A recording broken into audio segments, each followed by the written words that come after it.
Friends and family of St. Andrew's School, welcome to another day in paradise.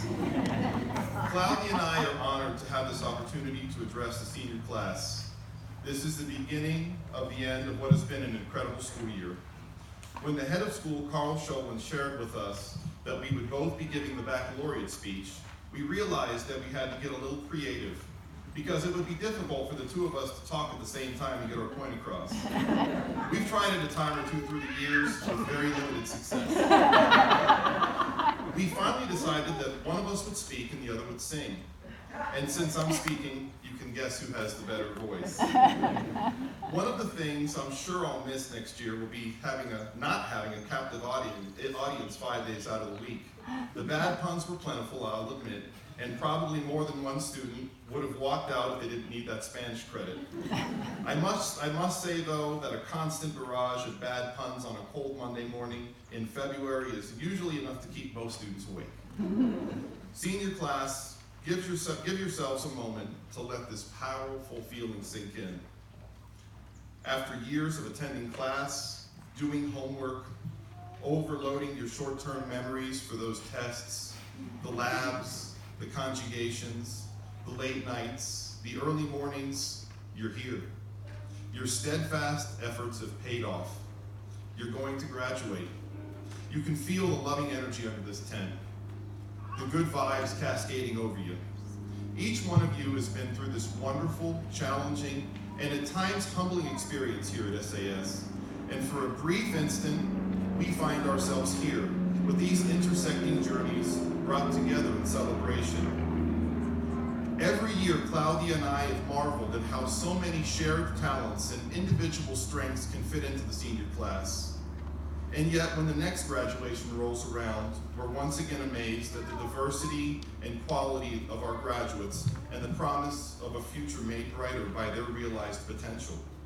Whether you have been at SAS for 1 year or you came here as a wide-eyed sixth grader, your metamorphosis has been noted.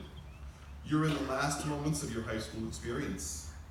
You're in the last moments here at St. Andrew's Swanney School of what some might call being in the same boat. I like the image. Being on a boat is knowing that everyone has the hope of an arrival to a shared destination. There's a shared sense of mission, an understanding that being on that boat involves an interdependency. Of course, I'm not talking about a cruise ship or a luxury yacht where some might do all the work and others can sit back and relax.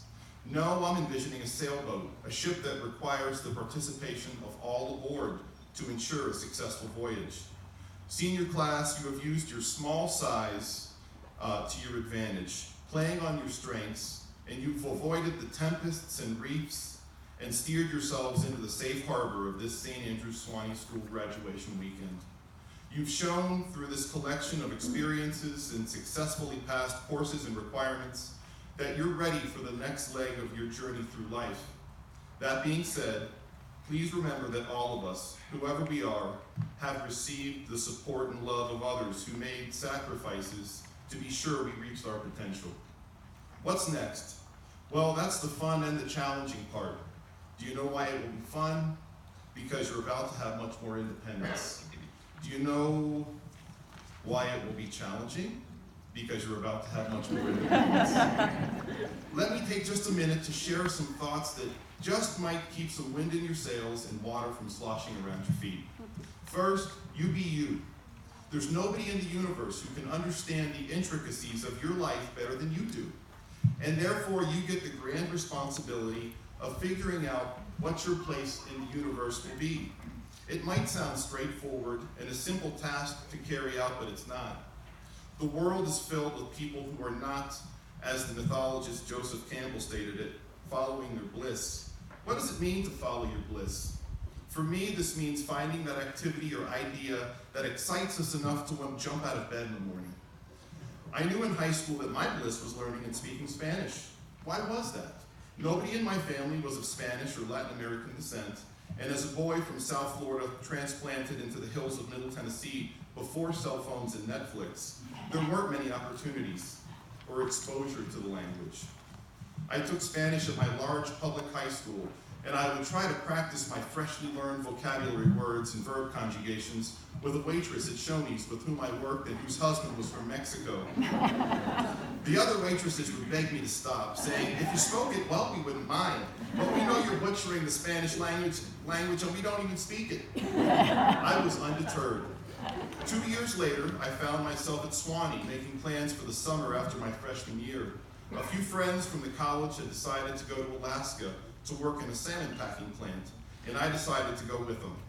How does this relate to Spanish and following my bliss? Well, let me share a quote by Paulo Coelho, author of The Alchemist.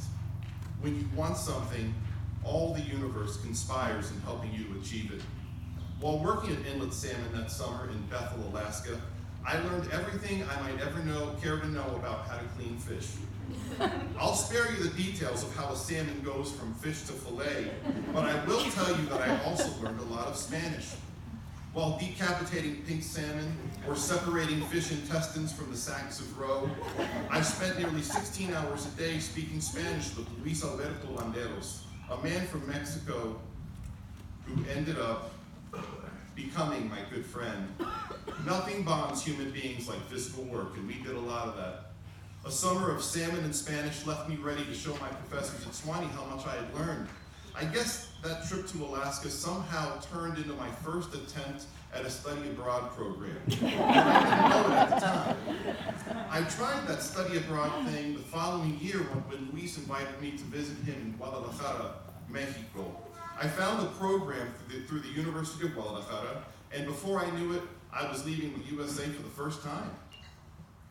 3 days later, I met a beautiful señorita at the university who needed some help with a school project, and 3 months later, we were married in a Chinese restaurant. Now,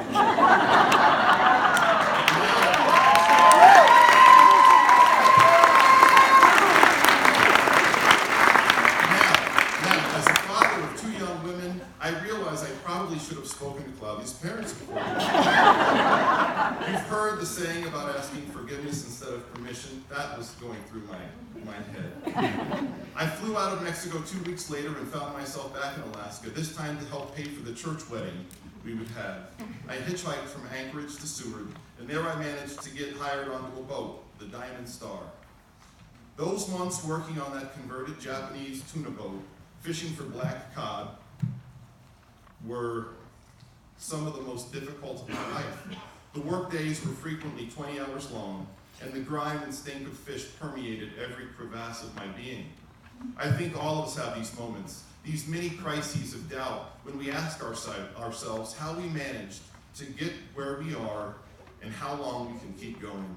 I'm sure every member of the senior class experienced that same sensation at least once during the school year.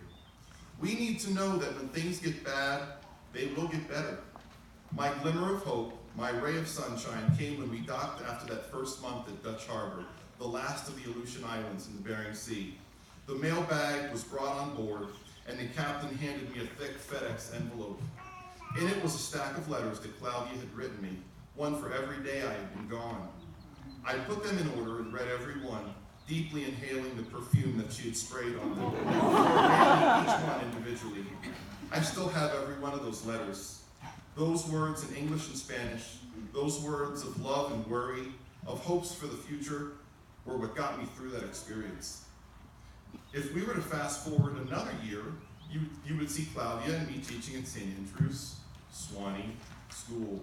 This is where we have been for the past 25 years, and now, like you all in the senior class, we're back on the diving board of life. The butterflies are still there. Change can do that. When we consider change, it's important to recognize 2 kinds of change. The first kind of change is when it is forced or imposed on us, like a birthday or even a graduation ceremony. Ready or not, it comes up to us, it taps us on the shoulder and tells us it's time to move, to recognize that some things are just out of our control and we had better be able to adapt. The other kind of change, just as important, is the kind that we initiate. It's the change that we look for to search out new opportunities on a horizon that might not be completely visible or comprehensible. Those butterflies that we feel don't need to make us nervous.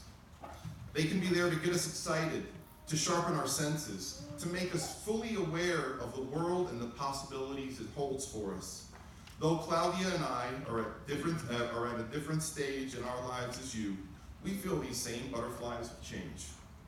That's a good thing, because these butterflies remind us that we're alive and we have the ability, and some would argue the responsibility, to forever challenge ourselves, to push ourselves into new levels of self-growth while defining our place in this world. The mystery is what can make life exciting. Friends of the senior class, please know that you are loved, you are recognized for having done something special to put yourselves in this position to be honored, and that St. Andrew's Swanee School will always be a part of your life experience that links you to the mountain. 4 years ago, Claudia and I missed seeing our daughter Diana graduate from SAS because she had decided to accept a scholarship to study in Germany for her senior year. Now, 4 years later, our younger daughter Marielle has followed in her big sister's footsteps and is now in Germany for her senior year as well. That's okay, because they followed their bliss. And now we graduate in their stead. And the wheel of life continues to turn. Claudia and I will move into the next stage of life, and our daughter Diana will pick up where we left off in the classroom, right here at SAS where her story started. We would like to leave you with a phrase I learned from Facundo Cabral, an Argentine poet and troubadour. Everything that happens to us, from the cradle to the grave, is a school, and therefore the problems that emerge are lessons. This school of life awaits. We can do this. Claudia and I have spent a career teaching a language, and we hope there are words that, regardless of the language you speak, will always take on the highest value. Words like amistad, friendship, respeto, respect, amor, love. Senior class, we love you. Listen for te amo in the song you're about to hear, which means I love you, and know it's for you.